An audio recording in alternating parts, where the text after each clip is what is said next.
ইন্নাল হামদুলিল্লাহ ওয়াসসালাতু ওয়াসসালামু আলা রাসূলিল্লাহ। প্রিয় দেশবাসী, প্রিয় মা ও বোনেরা, গত কয়েকদিন আগে মাইলস্টোন স্কুলের মর্মান্তিক দুর্ঘটনায় যারা সন্তান হারিয়েছেন তাদের চোখের জল যেন জমে আছে আমাদের হৃদয়ের গহীনে। একজন মা তার সন্তানের স্কুল ব্যাগ বুকের সঙ্গে জড়িয়ে ধরে কাঁদছেন। এই দৃশ্য যেন গাজায় প্রতিদিন ঘটে যাওয়া হাজারো মাতৃকন্দনের প্রতিধ্বনি। গাজায় একজন মা যখন স্কুল বাড়ি ধ্বংসস্তূপে সন্তানের হাত বের করে রাখতে দেখেন, তখন হয়তো তার চোখেও একই রকম কান্না, একই রকম প্রশ্ন। আজ বাংলাদেশের এই দুর্ঘটনা যেন আল্লাহর তরফ থেকে একটি আয়না। এই পৃথিবী আসলে কতটা অনিরাপদ, কতটা ক্ষণস্থায়ী, কতটা ভঙ্গুর।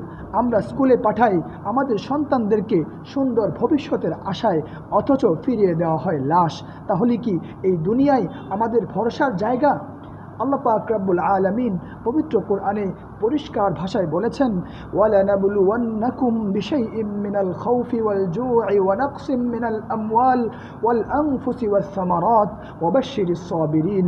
আমি অবশ্যই তোমাদের পরীক্ষা করব, ভয় দিয়ে, ক্ষুধা দিয়ে, জান ও সম্পদের ক্ষয় দিয়ে।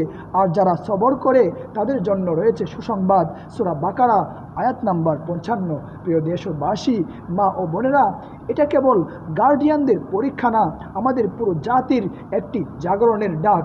গাজায় তারা প্রতিদিন সন্তান কবর দেয়, চোখের জলে ঘর ভাসায়, কিন্তু তারা ঈমানের ব্যাপারে সামান্য পরিমাণ দুর্বলতা প্রকাশ করে না।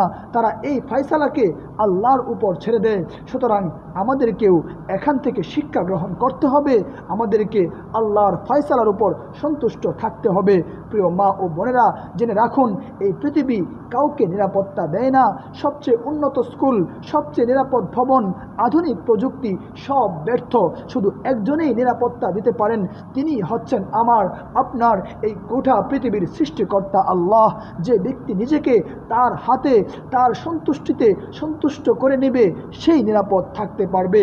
আর যদি একদিন সত্যিই গাজওয়াতুল হিন্দের মতো সেই কঠিন বাস্তবতার সম্মুখীন আমাদের হতে হয়, সেখানে শুধু ঈমানের পরীক্ষা নয়, সেখানে শুধু সামান্য দুর্ঘটনা নয়, পুরো জাতির ঈমান ধ্বংস করার কঠিন পায়তারা এবং চেষ্টা করা হবে।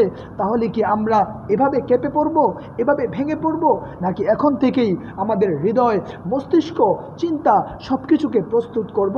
বিজ্ঞানের ভাষায় বলা হয়, মানসিক প্রস্তুতি ছাড়া মানুষ বড় কষ্টকে সহ্য করতে পারে না। আর কোরআনের ভাষায় বলা হয়, আল্লাহ সেই ব্যক্তিকে পরীক্ষা করেন যাকে তিনি ভালোবাসেন। সুতরাং প্রিয় দেশবাসী, মা ও বোনেরা, সুতরাং যাদের সন্তান আজ চলে গেছে, তারা যেন জানে এই শিশু আর গাজায় ধ্বংসের মুখে পড়বে না, আর এই পৃথিবীর যন্ত্রণা তাকে ছুঁতে পারবে না, বরং সে জান্নাতের এক দরজায় দাঁড়িয়ে আছে, আপনার জন্য সুপারিশ করবে কাল কিয়ামতের দিন সেই কঠিন মুহূর্তে। আপনি কাঁদেন কারণ আপনি মানুষ, কিন্তু আপনার কান্নায় যেন না থাকে হতাশা, বরং থাকুক তাওয়াক্কুল, ঈমান আর সেই চেতনাবোধ যা ভবিষ্যতের জন্য আপনাকে প্রস্তুত করবে সেই কঠিন মুহূর্তে ইনশাআল্লাহ বিইজনিল্লাহ।